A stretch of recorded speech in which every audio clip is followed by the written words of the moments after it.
Samantha Kris, who is she? She is the bossing up guru right here in our backyard in Montreal. She's going to be one of the speakers. We have 2 women and 2 great men that are going to be on this event. A great cross-section of Montreal. So she's bossing up. She represents and empowers women and really everybody in the city. This is goal-setting methodology. This is business acumen, and this is empathy 101. Samantha is going to rock the house tonight. There you go. No pressure. Oh, goodness. Samantha spilled water all over her pants talking about like bringing it and being the boss, right? I felt like my chair was falling backwards. I wasn't moving at all and I just threw water everywhere. So this is me. Thanks, Jamie, for that introduction. That was awesome. So a little bit about me, some backstory. I studied criminology. My first job out of school was as an addictions counselor. I was working with men and women, mostly coming out of prison and dealing with addictions older than I was. It was a real challenge. I was 19 years old. I had a ton of book smarts, but I didn't have the life skills to really, truly enable me to help the people that I was working with. And I was incapable of leaving work at work. It was so heavy, and I brought a lot of that home with me and found it really, really difficult to disconnect from what I was doing. I would say day job, but I was actually working the night shift. And I had a really hard time leaving because I went into that field with purpose. I went in, I unfortunately lost my best friend at a very young age. She was murdered, and I thought that if I could get into these types of environments early, then I can help the people who hurt her, and I can prevent things like this happening in the future. So when I stepped away, it was a huge weight on my heart because I had felt like I made this commitment to make this world a better place, and I was letting her down, letting myself down.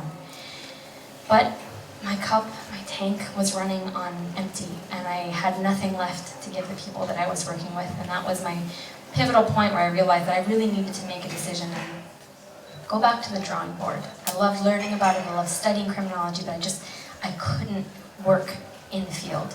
And it was when I was talking to one of my friends and I said, gosh, the last 5 years of my life has gone into this and I'm not really sure where to go next. I don't really know who I am outside of criminology.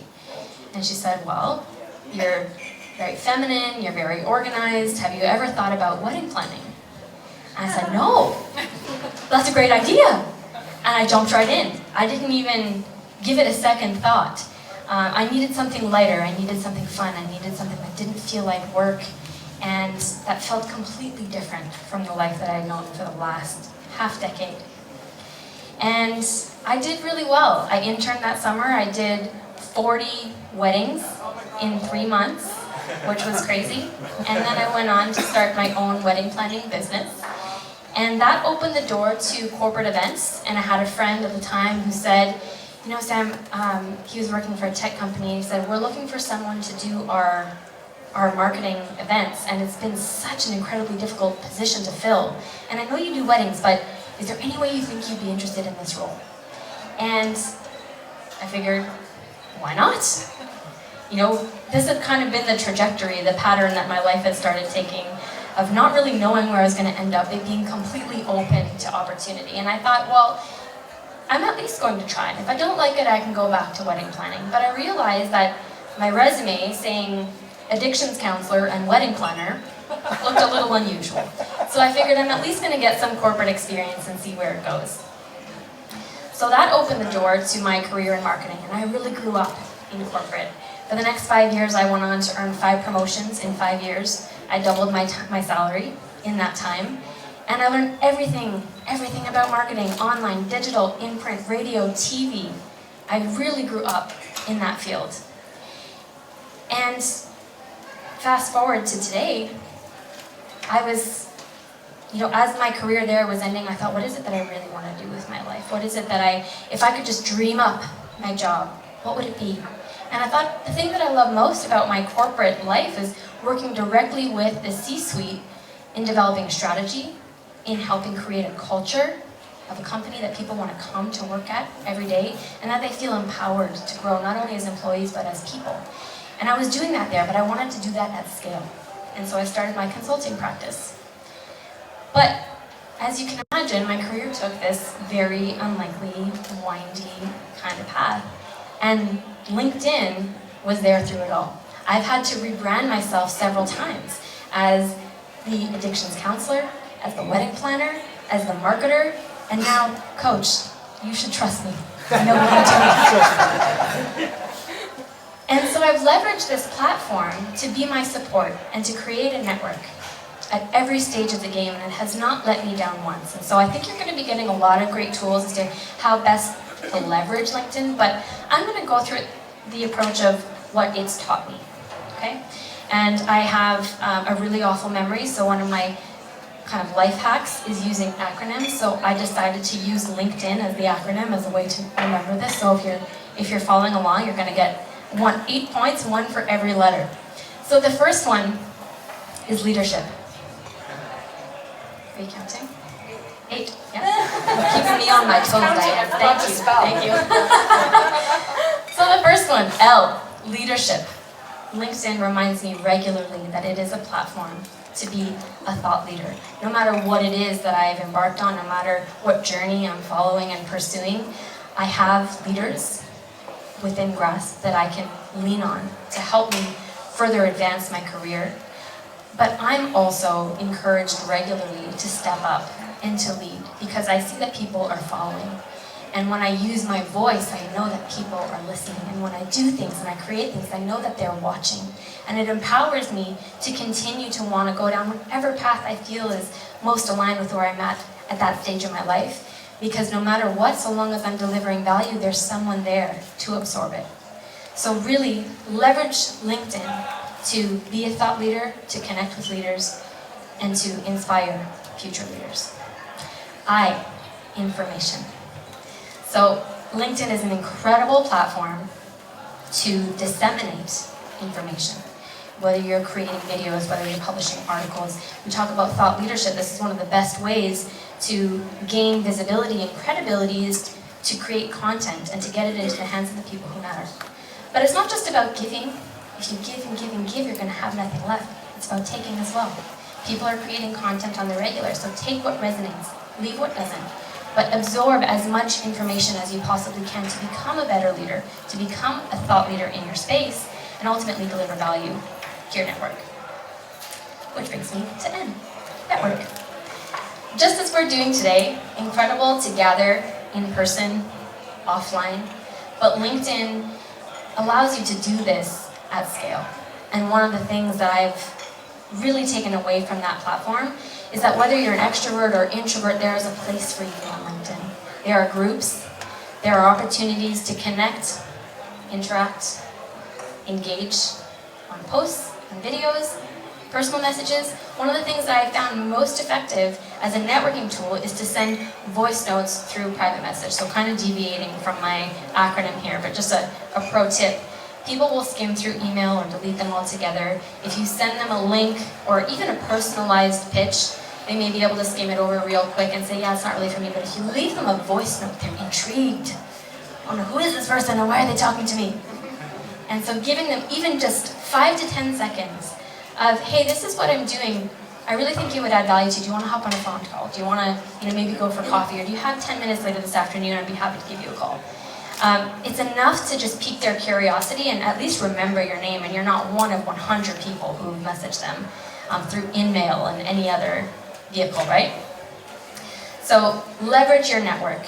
They make you more powerful, you make them more powerful, and together you can create movements such as this and really start to fill your pipeline, generate more leads, and attract more business. I'm thinking L-I-N-K. Know and be known.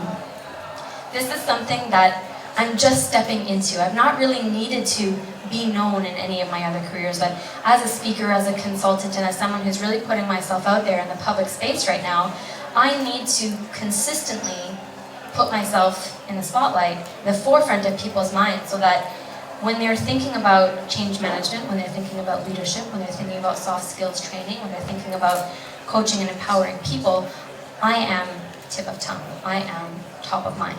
That doesn't happen by accident. That happens by deliberately and intentionally making an effort to be known. But also know who's in your space. Know who your competitors are. Know who your prospects are, what they need, what they want, and how you can speak to that in them. So that when you do reach out, not only are you known, but you're a known person of value. I'm going to keep coming back to value, and it's something that I believe so wholeheartedly in. E. Right? Is that where we are? Yeah. Man, I should have practiced my spelling. Yeah, link it in. E, so endorsements. Something that I've learned to be extremely valuable is when my clients, when my bosses in the past, my peers, have endorsed me for my skills. A little bit of social proof goes a long way. Especially, I had a really, really small contract. I was working with Rogers to, I say really small. The nature of the contract was small. The company is quite large, but they have a women's network that was just started, that they are starting to form. They don't really know what to do with it, how to empower the women and men who are part of it, but they really want it to be something that becomes a foundational part of their culture. And so they brought me in as a speaker, and I only spoke to about 60 people of the whole organization. But having that recommendation and endorsement from someone at Rogers has gotten me into banks, has gotten me into media companies, has gotten me into big tech companies, because they're willing to sit there, put their hand up and say, we saw massive value in working with Samantha. She's been incredible for our team, for our organization. We strongly recommend her for a future project. So getting those endorsements really, really important. Has been super valuable in my business, but also giving them. It takes no time, and it is so appreciated. And you become someone very memorable when you take even 5 minutes to write someone an endorsement. They don't just become a contact, they become an ally. They become someone who wants to then help you in return. Gosh, memory. Not my thanks, guys. Thanks. I know, I should just be looking. You know what's actually not so funny, but I'm just going to mention it.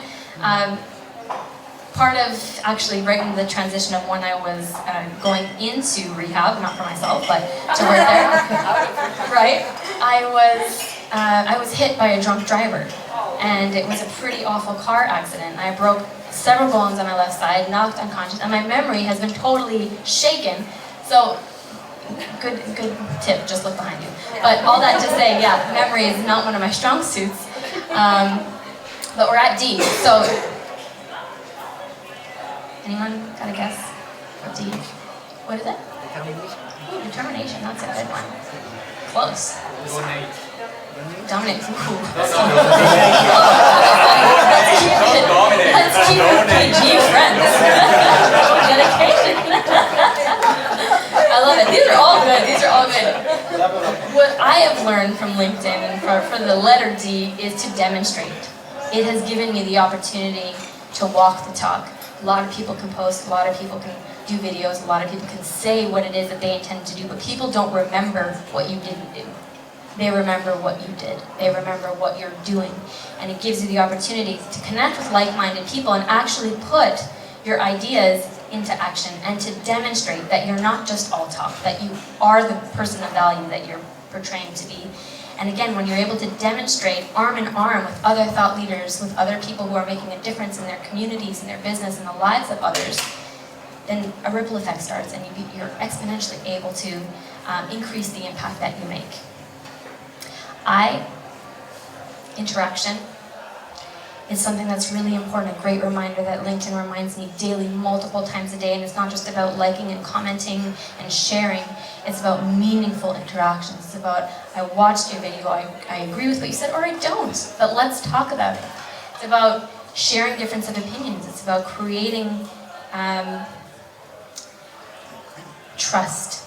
It's about creating mutual value to each other and interacting in a way that not only helps your business, your visibility, but helps you grow as a person. The more you expand, the more you open your mind to different ways of thinking and doing and generating business, the more you'll be able to really impact the people that you're working with. But you want to also seek interaction beyond the likes. Where are you? There was someone who said Yeah. No, I said, you're king of video, I know that for sure. There was I actually don't know if he's here today. He posted a video saying, hey, this is my first video on LinkedIn and I've been kind of nervous about putting it out there. And he sent the video through direct message saying, personalized message saying, Samantha, this took a lot of courage. I haven't done video before. Would love for you to check it out and let me know how you think. So that personalized outreach, guaranteed interaction. I may have seen the video on my feed, I may have scrolled past it, but he said, you know what? He got real, he got vulnerable and said, this is new for me.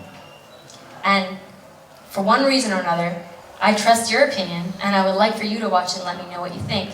And so absolutely, not only did I watch that video, I'm going to watch every other video, and I'm going to make sure that I'm cheering him on because he's someone who I believe that, once he's found his voice and feels comfortable in sharing it, that he can make a true difference, and I truly appreciate the personalized touch that he got to help garner that interaction.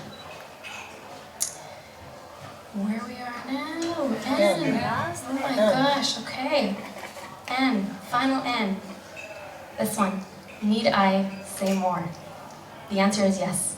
You must always say more. It is not enough for the content to live and die. It will disappear on feed. You need to stay relevant. You need to stay on top, again, top of mind, tip of tongue. You need to be someone who is constantly out there delivering value, especially if you're looking for credibility, visibility, prospects. This is something that you can always say more. And if you're not sure about what to say, again, let's go back to the first I of information. Start looking at some of the information that your networks are sharing, that they're creating, that they're putting out there. Look at the information your prospects are engaging with. Look at the information your competitors are putting out. There's always something to give your unique take on. And to add your flair to it. With that, these are my tools for what I've learned. I say tools, but really what I've learned through the LinkedIn platform. It will work for you so long as you work for it. It has been an incredible platform for me, not only to generate business, but to build lasting relationships and to stay in touch with people who, I've stopped giving business cards out. Yep. In real time, people ask me for a business card, I'm like, no, save the planet, add me on LinkedIn.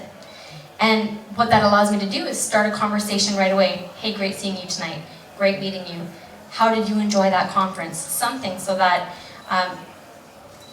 you build that connection right away. And what's been really cool is I have connections that although I have maybe only 30 seconds to 2 minutes with at a conference of working on a project together or just sitting at the same table, they're working at Ford, they're working at GE, they're working at some huge companies that now I've got an in at.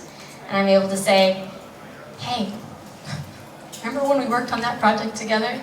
Funny thing. You mentioned this was something that your company was looking to explore. Wouldn't you know that's a service that I offer, would love to speak to you and your team. And so I get a leg up on the competition. It becomes an unfair advantage because I have that in and I've made the effort to do that personalized outreach. So with that, I hope this helps you. I hope you're going to get a lot of tools today, but keep an open mind of how you can be a forever student because it's super important to expand beyond how you're already leveraging the platform, not just LinkedIn, but business in general. So this is me. I look a lot cuter in that picture than I do today, but it's all good. I had a whole glam squad behind that one, but I really appreciate you guys being here. I think you're doing a really great thing for yourself, for your business, for your network, and I hope you enjoy the rest of the evening.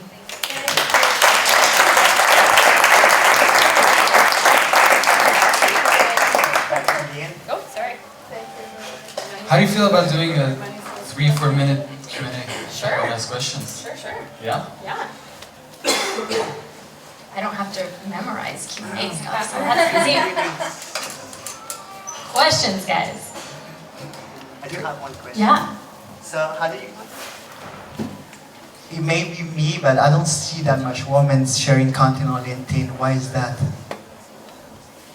Well, I think it's definitely you.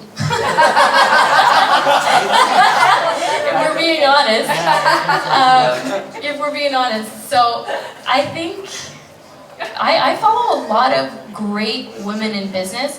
I have the privilege and the opportunity. I mean, I'm invited to a lot of women's networking events, and so I think I do get more exposure to their content by default. But what I have found particularly helpful in connecting with women in business, I mean, this is going to be from a woman's lens, but when I look at the companies that I want to work with and I think about the ideal company, my ideal client, I look at their website and I look at who their leadership is. And if it is an exclusively male cast, not that I don't want to work with them, but it could be something that I bring to the table as a possible angle of, if culture is something that's really important, if inclusion and diversity is something that's really important, let's work on that. I can help you. But when I do see that there are women on the leadership page, I absolutely will reach out and say, look at what they're posting, engage with their content, and say, was thinking about this the other day as well, or so happy you touched on this topic because this is something I get asked a lot by my network. And by engaging with it, you're going to see her posts, her network's posts, and you start to get exposed to additional women in business. Yeah. Quick question. Thanks.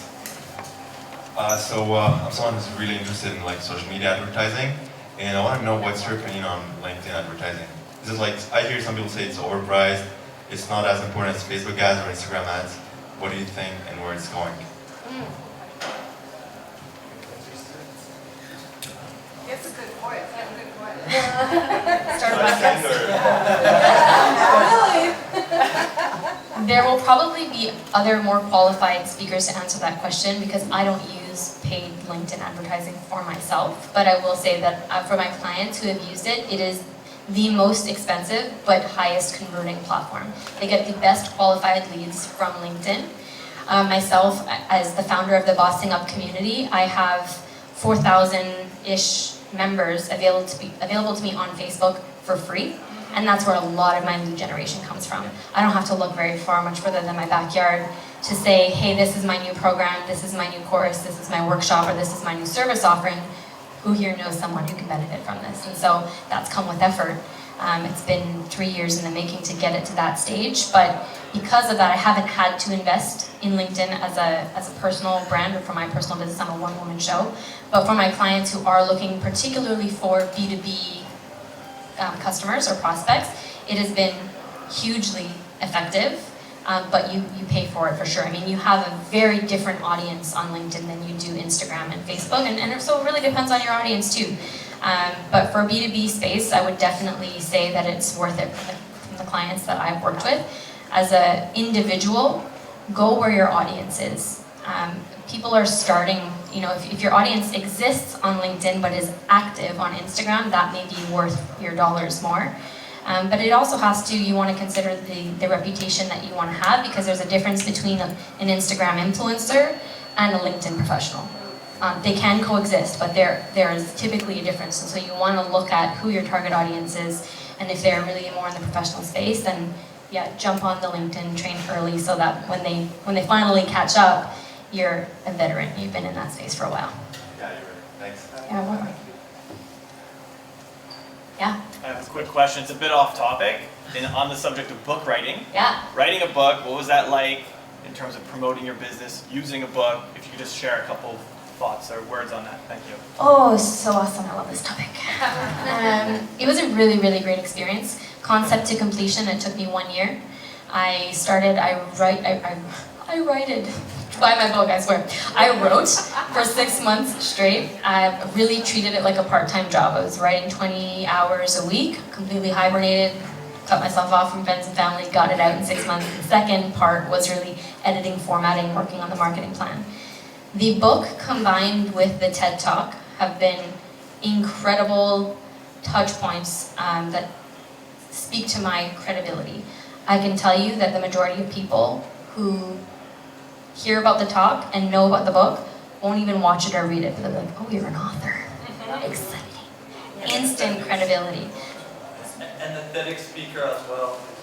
Yeah. Just saying, guys. Yeah. So it was a really, really great process. I self-published. That comes with its own set of challenges. It's something that was important to me because a lot of my clients are considering self-publishing, so it was important that I understood the behind the scenes. But it's been really great because any talk really, but the TED Talk in particular and the book are basically my business card. And so you want to know what I do and the value that I can bring to the table, you get a synopsis on the back and you get a 10-minute summary of the TED Talk that really lets you know what you're in for with me. And so I wouldn't say that it's necessarily been a huge lead generator. Some people have come in saying, hey, I watched your talk, or hey, I read your book. Probably about 10 to 12% of my clients come that way, but it's a great closer for prospects where they're already considering me, they're looking into it, and I say, actually, or someone has said, she wrote a book, and I'm like, oh, interesting. And that helps get the person who's writing the check, particularly in larger organizations, gets them to sign off much quicker because my work ethic, the dedication that I've put into building my brand is a testament to what I'll do for them. Does that help? Yeah, it's pretty good. Okay. All right. Thanks. Thank you.